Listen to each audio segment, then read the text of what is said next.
کبھی کبھی مرغا یا مرغی ہم دیکھا کرتے تھے چکن پلاؤ میں، بریانی میں یا سیخوں وغیرہ میں، لیکن آج کا مرغا امیر ہو گیا، لینڈ کروزر پہ بارات لینے جاتا ہے۔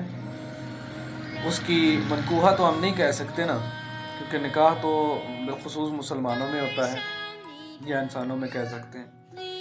اس کی منصوبہ بیوٹی پارلر جاتی ہے، ₹1,00,000 کا خرچہ ہوتا ہے۔ بارات اس کی لینڈ کروزر پر جاتی ہے، گوڈا پکڑائی کی رسم ہوتی ہے، جرمنی سے انگریز آتا ہے، باقاعدہ شادی ہال بک کیا جاتا ہے، مطلب دودھ پلائی کی رسم سمیت پوری رسمیں ادا کی جاتی ہیں۔ کس کے لیے؟ ایک مرغی ایک مرغے کے لیے۔ ہمارے معاشرے کی پستی کی زبوں حالی بیان کرتا ہے یہ واقعہ۔ سننے میں بڑا لطیف لگتا ہے، سننے میں بڑا وسیع الظرفی لگتی ہے کہ ہمارا زمانہ بڑا ترقی کر گیا ہے جی، کہ ہم پرندوں جانوروں کو بھی اتنی عزت دے رہے ہیں۔ بھائی ٹھیک ہے، عزت ہے، اس میں کوئی دو رائے نہیں ہے، لیکن اسی بیچارے کی شادی میں اسی کی برادری کا گوشت آپ نے کھایا، پکایا، ٹکے کباب کھائے اور فلاں ڈشز بنائیں۔ ان ساری باتوں کو چھوڑ بھی دیں، یہ مقصد نہیں ہے۔ بات کرنے کا مقصد یہ ہے کہ یہ جو اچانک سے امیری ہے نا، یہ آپ سے فضولیات کرواتی ہے، پیسے کا اسراف کرواتی ہے، دولت کا اسراف کرواتی ہے۔ یہ وہی ملک ہے جس میں لوگ فٹ پاتھوں پر سو رہے ہیں، یہ وہی ملک ہے جہاں پر غربت کی وجہ سے لوگ خودکشیاں کر رہے ہیں، یہ وہی ملک ہے جہاں پر بجلی کا بل ادا نہ ہونے کی وجہ سے ایک باپ اپنے بچوں کو زہر دے کر پھر خودکشی کر لیتا ہے، یہ وہی ملک ہے جہاں غربت کی وجہ سے ہمارے نوجوان ناجائز کام کر رہے ہیں، غیر قانونی حرکات کر رہے ہیں، یہ وہی ملک ہے جہاں پر ہمارے نوجوان 50 لاکھ روپیہ دے کر ڈنکی لگا کر یورپ اور امریکہ جا رہے ہیں غیر قانونی طور پر، اور رستے میں ہزاروں حادثات کا شکار ہو رہے ہیں۔ یہ وہی ملک ہے جس کی معیشت دن بدن بگڑ رہی ہے، لیکن اس بندے کو اللہ نے اگر دولت دی ہے تو وہ مرغی اور مرغے کی شادی کروا رہا ہے۔ کیا ہی اچھا ہوتا یہ 1,00,000 ہی کر لو، میں زیادہ پیسے کی بات، یہ 1,00,000 روپیہ کسی غریب کو دے دیا جاتا، کیا ہی اچھا ہوتا کسی ٹرسٹ کو دے دیا جاتا، کیا ہی اچھا ہوتا کسی مدرسہ کو دے دیا جاتا، مسجد میں دے دیا جاتا، فلسطین کو بھجوا دیا جاتا، کشمیر تو چھوڑے نا، قریب ہے، فلسطین کو بھجوا دیا جاتا۔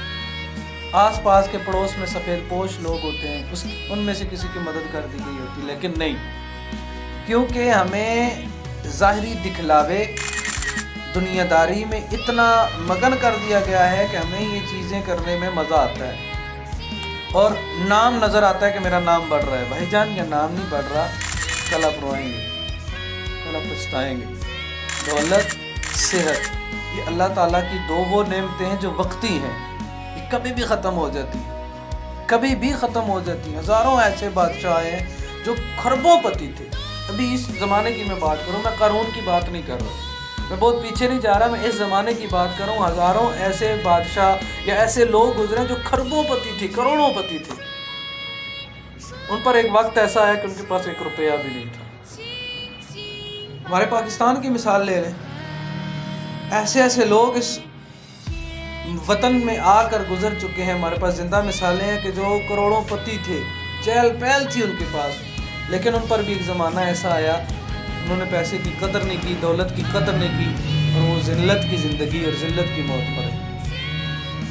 صحت کا بھی یہی ہے، اللہ نے آپ کو صحت دی ہے تو اچھے کاموں میں استعمال کریں، نہ کہ اس کے غرور میں، تکبر میں آ کر آپ اپنی صحت کا مس یوز کریں، غلط استعمال کریں، بے مقصد استعمال کریں۔ تو پیسے کا بے مقصد استعمال کیا آپ نے، یہ کوئی آپ نے فضیلت والا کام نہیں کیا۔ آپ نے 2-4 اینکرز بلا لیے، آپ نے شادی ہال بک کر دیا، آپ نے جناب جرمنی سے ایک انگریز گوڈا پکڑائی کی رسم کے لیے بلا لیا۔ سننے میں بہت اچھا لگتا ہے کہ ہم اتنا ریکارڈ قائم کر رہے ہیں۔ بھائی یہ ریکارڈ کس طرح کا قائم کر رہے ہو؟ میں پھر عوام سے ہی پوچھوں گا، مجھے آپ لوگ بتاؤ کہ آپ کی کس یوٹیوبر نے آج تک ملک میں کوئی ہنر ڈیولپ کیا ہے، یوٹیوب میں کوئی ہنر دکھا کر کمایا ہے؟ سب فضولیات میں لگے ہوئے۔ جب کہ ہمارے پڑوسی ملک کو دیکھ لیں، ہمارے چھوڑے پڑوسی ملک کو بھی، ہمارے بنگلہ دیش کو دیکھ لیں، جو ہمارے بھائی ہیں، جو کبھی ہمارے ہی وطن کا حصہ تھا، آج وہ کہاں پہنچے ہوئے ہیں۔ اگر کوئی چیز آپ کے پاس ذریعہ بننا جا رہی ہے تو اس کو اچھے چیز میں، اچھے مواقع میں استعمال کریں، اچھے انداز میں استعمال کریں۔ السلام علیکم۔